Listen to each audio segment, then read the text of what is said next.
Ready start. सभापति महोदय, हम यह समझें कि किसी तरह का चीन का दबाव इस सरकार पर पड़ रहा है जिसने सरकार के सोचने के ढंग में परिवर्तन कर दिया है। विराम। मैं गृह मंत्री से विशेष रूप से यह कहना चाहता हूँ कि सरदार पटेल जिस जगह पर बैठे थे आज आप उसी जगह पर बैठे हुए हैं और राष्ट्र की आंतरिक सुरक्षा का भार आपके कंधों पर है। विराम। इस प्रकार के प्रकाशन सरकार की दुर्बलता के सूचक हैं। विराम। दूसरी बात मैं सांप्रदायिक दंगों के संबंध में कहना चाहता हूँ। विराम। इन सांप्रदायिक दंगों से निश्चय ही हमारे देश की जो आंतरिक स्थिति है वह बिगड़ती जा रही है। विराम। दुनिया के दूसरे देशों में हमारा देश बदनाम हो रहा है। विराम।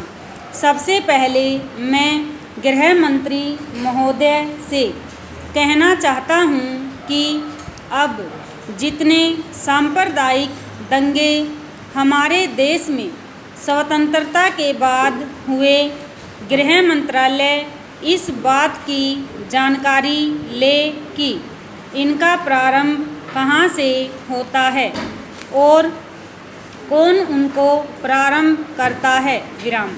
अगर इस देश का बहुमत उनको प्रारंभ करता है तब तो मेरा कहना यह है कि बड़ी कड़ाई के साथ उन पर काबू किया जाना चाहिए। विराम। लेकिन अगर दूसरे लोगों की तरफ से प्रारंभ होता है तो मैं समझता हूँ कि उनके अंदर इतनी हिम्मत नहीं है। विराम। जब वे जानते हैं कि इसका परिणाम यह होगा कि हमको और हमारे दूसरे सहयोगियों को चोट लग सकती है, फिर भी वे इसका प्रारंभ करें तो मुझे ऐसा लगता है कि कोई तीसरी शक्ति अवश्य है जो आज भी 5 दशकों के पश्चात हमारे सामाजिक जीवन को दुखी बनाना चाहती है। विराम। पैराग्राफ।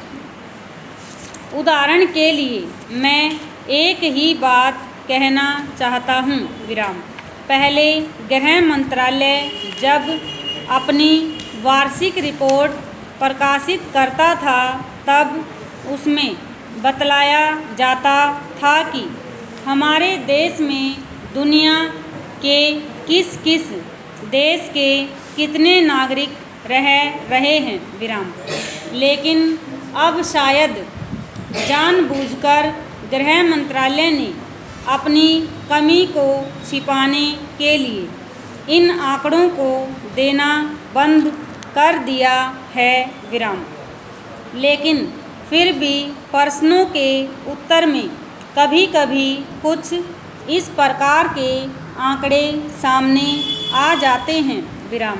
अभी हाल में जब यहाँ पूछा गया कि हमारे देश में पाकिस्तान के कितने नागरिक ऐसे हैं जो पासपोर्ट लेकर रह रहे हैं, तब उत्तर में सरकार ने बतलाया कि इस समय पासपोर्ट के आधार पर भारत में रह रहे पाकिस्तानी नागरिकों की संख्या लगभग 217,000 है। विराम। ओवर।